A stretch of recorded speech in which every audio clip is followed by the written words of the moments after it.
It is a delight to join Washington's finest. And I use those words advisedly, but it's real to me. It's not rhetorical. And the reason is the word family came up in Sheriff Salisbury's discussion. This is a family issue with me and the work you do and your families do. It's family because an uncle who I had great times with as a kid, Forrest Inslee, was a detective with King County Sheriffs. I ran into my cousin Mike Brown, who provides security for King County Executive Dow Constantine the other day. I worked with members of the SELA PD and the State Patrol over in Yakima for the first decade of my legal career.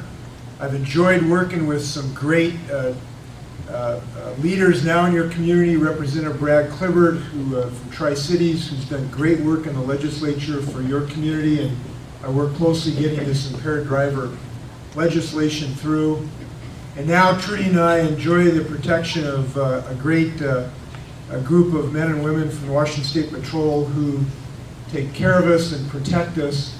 This is a family member. And by the way, can we give a round of applause for the state troopers who've made my life safe and tenable since I've been governor.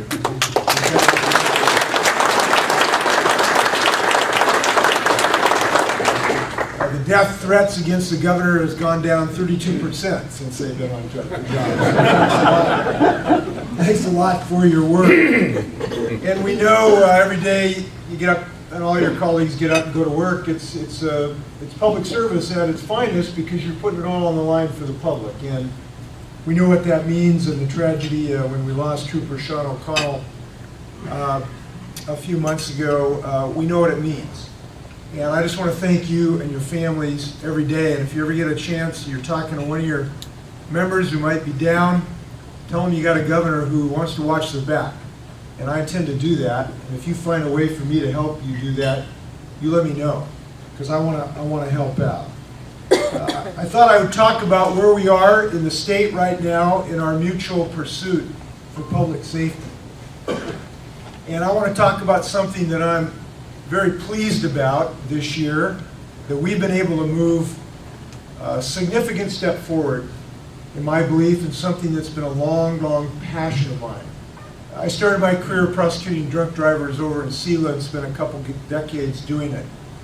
And I've spent a lot of heartfelt moments with the victims of impaired drivers. And most recently, I remember getting a call from a buddy of mine. I was up in Snohomish on the campaign trail running for governor. I got a call from this guy's former mayor of Burien, and I just called him on just kind of a routine campaign call.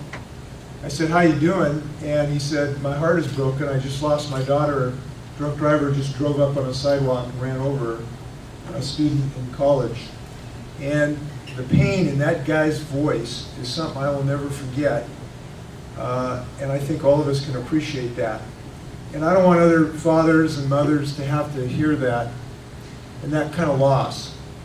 It's been a long passion of mine saying that we ought to arm you to be able to do your jobs of continuing the progress you've made against impaired drivers. And your community has done a stellar job reducing the losses of impaired drivers already. But we still have about 200 Washingtonians we're losing to a scourge, to this challenge. So I'm pleased to say we've made a real step forward on a bipartisan basis with a bipartisan bill to give you some more tools this year. And I know this is not the end, but it's a great start. We're going to do a bunch of things to give you some new weapons. First, we're going to have consistency in state law around when an ignition lock is installed to make sure that it's installed within 5 business days of the release of an impaired driver. And we've provided funds for prosecutors to haul some of these miscreants in if that does not get done. Because we know it's really important throughout law enforcement, whatever we do, to give you funds all the way through the system. You know, it doesn't make sense just to fix one little link in the chain. We got to fix the whole chain. And we did it right this year by giving some money to the whole chain to get that done. Second, we're getting rid of the free passes for those who were caught a second time for impaired driving to make sure that they're mandatory arrest and in fact there's a booking. I think that is an experience people need to have on a regular basis. Now, we did not get, and I feel strongly that we ought to eventually get, a designation of at least a fourth-time offender of felony status. And we're going to keep working on that next year. It is inconceivable to me that we don't consider that a felony in this state, given the incredible risk that these folks impose to people. And the reason we didn't is that folks, for fiscal reasons, were unwilling in the legislature to finance that. But I'm going to come back next year, and we're going to continue to figure out a way to finance that to get that job done. But I think it's a good step forward, and here's the thing that I am most excited about. We know we have these repeat offenders, second, third, fourth, fifth offenders. This is totally unacceptable in our state. And my view is we've got to get to the heart of this problem of repeat offenders, which is drinking. We got to make sure these people stop drinking. So we have started a program that eventually will be statewide to make sure that on your second offense, if you're going to be released from jail and if you're going to avoid 6 months of further incarceration, you're going to have to be on a technology that will make sure you're not drinking. And there's multiple technologies we can use, from a wristband to a daily or bi-daily blown into a machine, where we can make sure that we stop you drinking. It's going to be a good day when we get these repeaters off the bottle. And I'm glad that we've started that progress. Now, we're going to start in a couple counties with a pilot program to iron out the wrinkles of this thing. But eventually, in your second offense, we're going to make sure you're not drinking. And I think that when we look back at this 10 years from now, we're going to find out this is one of the most successful things that we have done. So we've had a good start. It is not a finish, but it is a good start, and it's something I'm very, very proud of. Second, I want to point on an accomplishment we have that I think is important, and I think law enforcement will understand how it's important. And that is that we have been able to put $1 billion into education without continuing this cutting activity that's gone on for multiple years in law enforcement. You've been seeing what happens in the reduction of county and city and state general revenues for law enforcement and everything else. We arrested that slide this year. We said we're not going to do that anymore. We've had too much hollowing out of our infrastructure in law enforcement, in communications, in community supervision. We're going to make sure we generate the revenues so we can put $1 billion into education and stop that slide. And we accomplished that. We put $1 billion into education, and we did not cut services to those who need it, and arrested the slide in folks of operation funds to law enforcement. And that's an important thing to do, because we reversed a trend that's been going on for the last several years in the state of Washington. And I know the law enforcement community understands how important education is. So I want to thank you for standing with us to get that job done. It was a great start. But we are not done. We got more work to do. We're going to be back at it again next year to make sure that we increase revenues for education and we get back to this issue of taking second, third steps on impaired drivers. I want to thank you too for your dedication and your vocal support of getting at the root of problems in public safety, of attacking issues of drug abuse and family dysfunction and domestic violence at its root causes. And I want to thank you for speaking up and trying to do that. You've been very vocal supporters of the Fight Crime, Invest in Kids initiative. And I just want to thank you, because your credibility on these kind of issues is absolutely critical. When you speak, people listen. And your willingness to say we got to get at the root of crime is extremely important. This Invest in Kids initiative helps fund early intervention programs that benefit kids and youth, so they're less likely to end up in the criminal justice system and more likely to succeed. These are state early intervention programs. They've taken deep cuts in the last several years.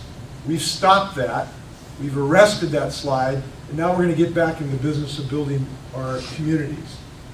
I want to comment as I close on our marijuana situation. I didn't support that initiative, but I'm fully charged in implementing it. So the state is moving forward in a very disciplined, well-regulated sense on how to do this. I think the Department is doing a good job developing a very well-regulated system, and I've been insistent on this, that we have the most sophisticated technology possible to make sure that at least this product remains in legal channels. And this is important for a lot of reasons. One, to keep it out of the hands of kids to the extent humanly possible, and second, to prevent its leakage outside of the state of Washington across our borders. The status of this thing is that the federal government has not signaled to us at all what their intentions are in this regard. So I've spoken to Attorney General Holder on at least 2 occasions, and both occasions he's told us that they are studying the issues, and at this moment I cannot advise you what the federal government's intentions in this regard are. So my obligation at the moment is to continue to follow the law, and the initiative is the law of the land. Now, in doing that, in fashioning this initiative, again, there's a couple things that we got to focus on. One is to make sure it's well regulated and it remains in the legal distribution system to the extent we can control that. But second, we've got to be very adept and dedicated to doing what we can to prevent abuse, particularly in our kids. So we are promulgating rules about advertising to make sure we don't end up with a Joe Camel that was used to push nicotine addiction, and end up with a Joe Cannabis in a youth advertising campaign. So we've got prohibitions on advertising directed to our kids. And we're going to be looking to you for your advice about how we can fashion a message to our kids that works to get them to understand this is not a decision to be making till you're a little older in life. And that's important because there is some new neuroscience to suggest that this can be a long-term problem for kids if they're exposed, particularly at an early age. So we're going to be working together, I hope, to figure out a way to have the right message to our youth in that regard. So I'm going to close by saying thanks. I want to thank you. I hope you're going to be giving me calls for free advice. And I do have one gripe I want to express to you, though. I went on a bike ride yesterday morning. I get up at 6 sometime, go on a little bike ride from Olympia to Tenino. I rode from Olympia to Tenino back. It's about 29 miles yesterday. I went through probably 10 stoplights, and Sheriff Batiste did not make sure a single one of those lights was green for the governor of the state of Washington. And I think we've got to work on a constant system of improvements here. So Chief, I'll be talking to you about this. So anyway, thanks for being here. I'm going to be standing for some easy questions and general criticisms here. So we got a mic, or we're open for questions now. Ideas, suggestions. Yes. Yes, thank you, Governor. My name is Tom Davis. I was wondering if you would consider revisiting the way timber lands are taxed as a form of increased revenue aimed at funding public safety adequately. I've been studying the issue for about a year now, and timber is taxed by the Department of Revenue according to a 1971 legislation. So I was wondering, I have some timberland myself. I pay $66 an acre. Hundreds of thousands of acres around me pay 66 cents or a little bit more an acre. It seems to me that that's a good resource for increased revenue for our public safety officers. Thank you. Yeah, thanks. I have not considered that, so maybe offline we can talk about what your proposal is. I've not heard any proposal for a change in that regard. But what I have said is, and did say pretty forcefully this session, is that if we're going to meet our constitutional obligation to put about $4 billion more into our public school system, there's a right way and a wrong way to do that. The wrong way is to be cutting law enforcement and cutting public safety and cutting services to kids and cutting benefits, health benefits to senior citizens. That's the wrong way to go about this problem. So we stopped that route, which has been the route for the last several years.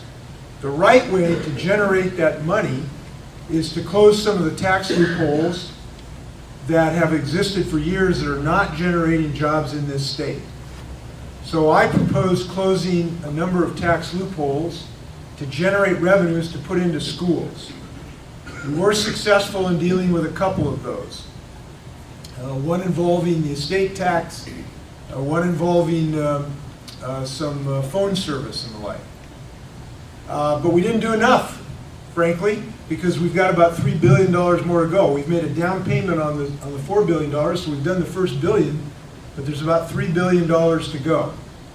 Now, there are those who are going to come back in the next session and says, well, let's just whack some law enforcement budgets, or let's whack some mental health budgets, or let's take money out of the senior citizens' pockets for health care. And that's how we'll do it. No, that's the wrong way to do it. Finally, it took 6 months, but something I said at the beginning of the session, which is we were going to need additional revenue to put into schools. The legislators finally came around to my way of thinking and agreed, and we put about $500 million of additional revenue into schools. But we've got to understand, we've got more kids, we got more senior citizens, we got more people with mental health problems, and they're not going away. So we got to figure out a way to finance our schools in a meaningful way.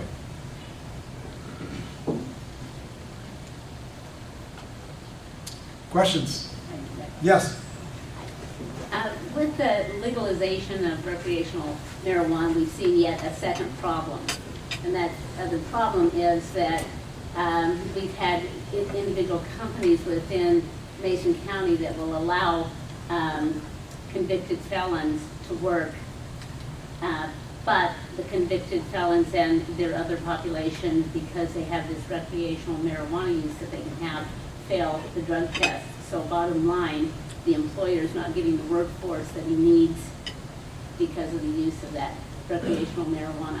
Any ideas other than education to support that? I mean, as we try job creation, now we have this other thing that's kind of limiting that. Well, the decisions remain, and I've got to double check that to make sure this is true. So John Lane, where's John, by the way? John was a hugely successful advocate for impaired driver. He worked 24/7 for months to get this bill through. So John, thanks for your work. And so he's going to give me advice about this. But I believe the situation is that employers are free to make a decision about this issue right now about their employees. And there's no state law, I don't believe, that controls that decision. I doubt that's going to change in the immediate future. So it's going to be an employer decision, and the community that wants to talk to employers will be free to do so. So I don't think that's going to change right now. Looking for some general criticisms here too. But. No criticism, Governor, and thank you for coming. Just one question though. Are there any plans on your agenda to deal more aggressively with violent sexual predators being released from prison into our communities? Well, we are always looking for ways to make our system more effective. I think the cases you've been talking about, and I do want to look at this issue, we have this civil commitment process, as you're aware of, and that started back in the days when I was in the legislature representing Yakima County. I do think it's appropriate for us to look at that to make sure it's exercised in a timely fashion, to make sure we're reviewing these cases while folks are going to come up for release, where the civil commitment process in a timely fashion, in fact, is reviewed. And I do want to look at that. This case that came out of up north here just the last few days, where just right in the last few days this is going to be considered. I'm not sure why that hasn't been considered earlier. So I do want to look into that. It's something I haven't had a chance to do. It certainly, we do want to take a look at it. And if you have any ideas on that, let me know. Thank you. Thank you.